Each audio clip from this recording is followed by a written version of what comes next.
It's pretty incredible once you dunk your head under the water and see how much life there is everywhere. From above the surface, you can't really see much, but as soon as you go under the water, there will be dozens of juvenile fish swimming around, salamanders, turtles, frogs, lamprey, insects, just pretty much everywhere you look. It really puts it into perspective just how important it is that we take care of these rivers and watersheds, because a lot of those species are pretty sensitive to disturbance.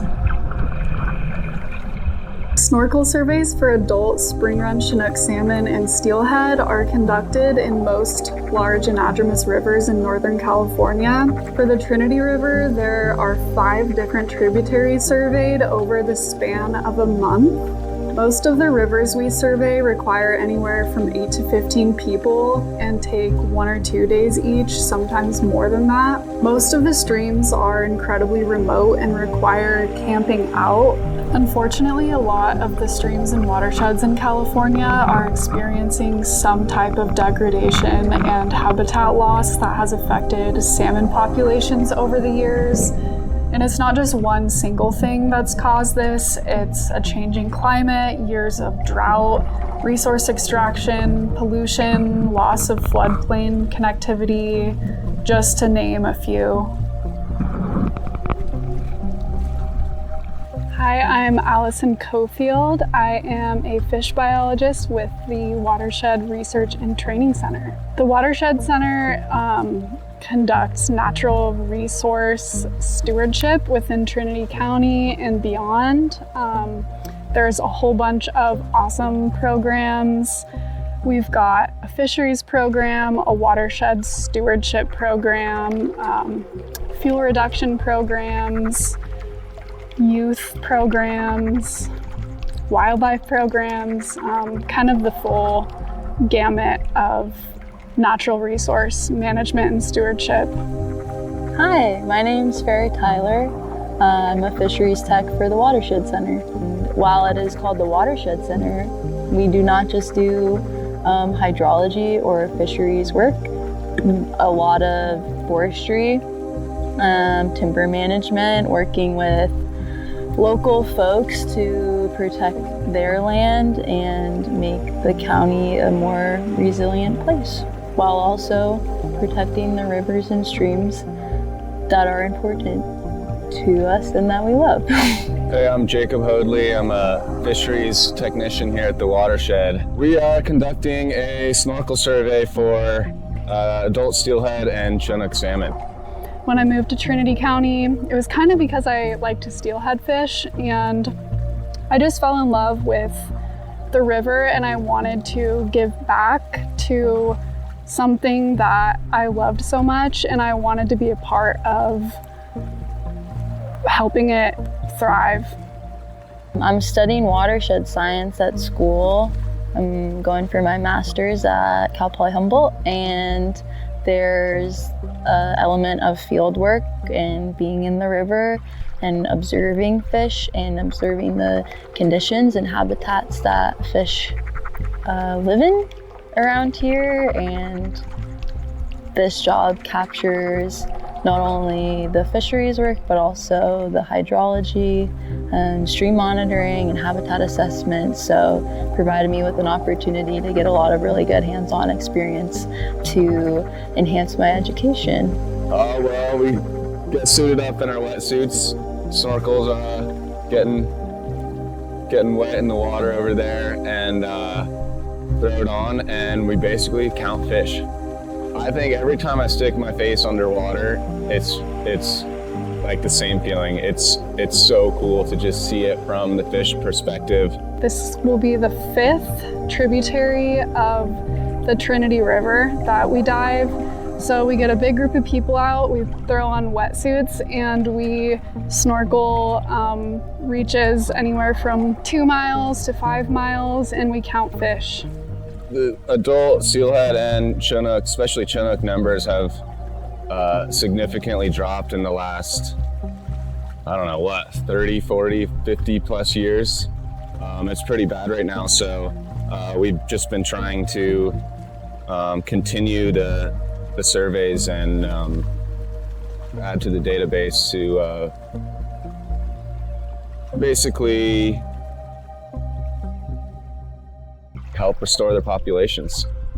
Some years are better than others, and you know, you don't really see the results of like a really strong year of spawning for fish until 3, 4, 5 years later when their offspring return back to spawn. So sometimes there's really good numbers, but overall they're not doing that well. And I do think that there's hope for these fish because there are a lot of people out there who care and want to see them thriving, and there's people out there fighting to restore their habitat and make sure that they're not gonna go extinct. The spring run Chinooks specifically, they enter the river system from the ocean much earlier in the year during the spring, and they utilize cold water,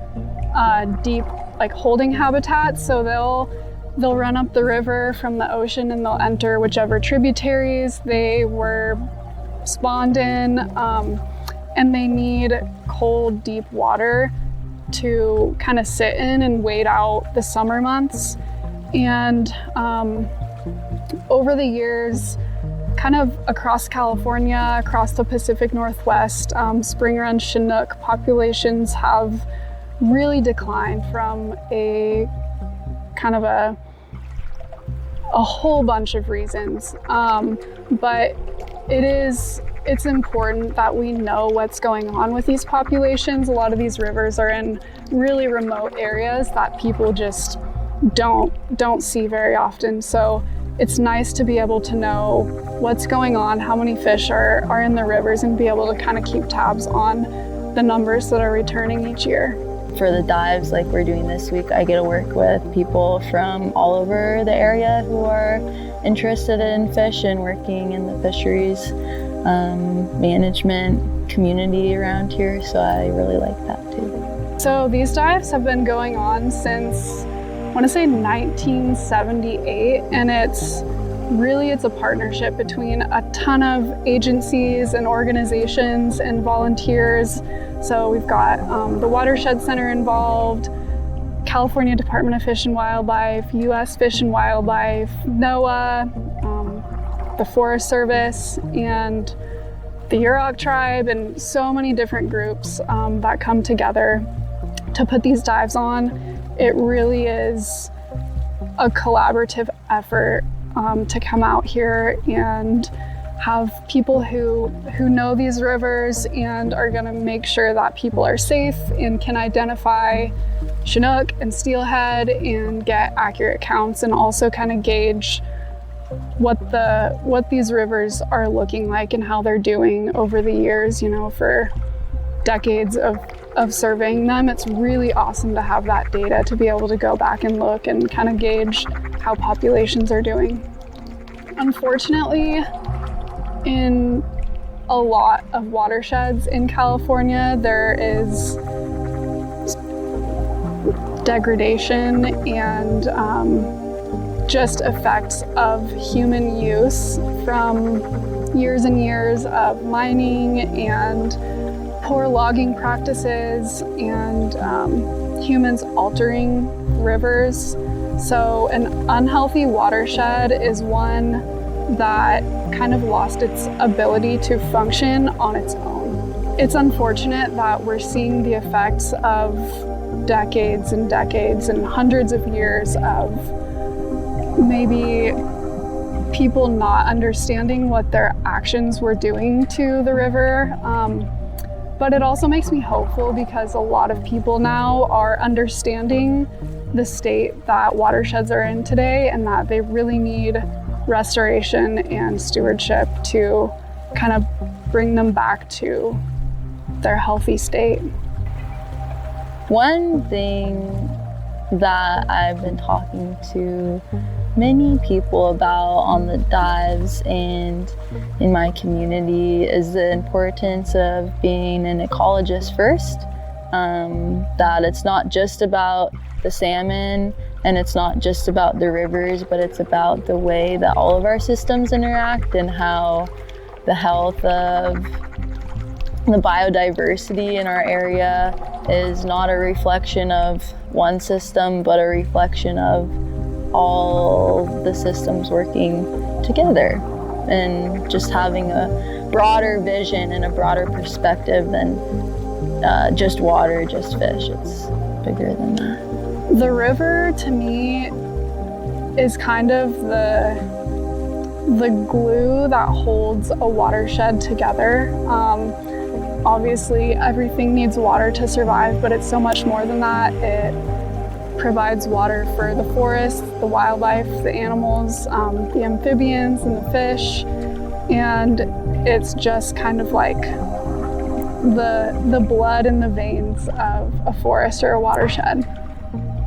I'm not gonna lie, it's a little bit depressing. Just the more I learn about salmon and their specific life histories and their life cycle, and everything that they have working against them, it's sad to see, but it's incredibly rewarding to feel like you are doing something that is going to help them. And I would encourage anyone who might be interested to give it a try. I think I would just encourage people to kind of do their research on fisheries and watershed health. It's really important that, especially more rural communities like we live in here in Trinity County, it's super important to have the community involved. It's like, you know, it takes people from all walks of life who are willing to put the time in and fight for these fish, and I would just encourage people to try to be a part of that. It's rewarding.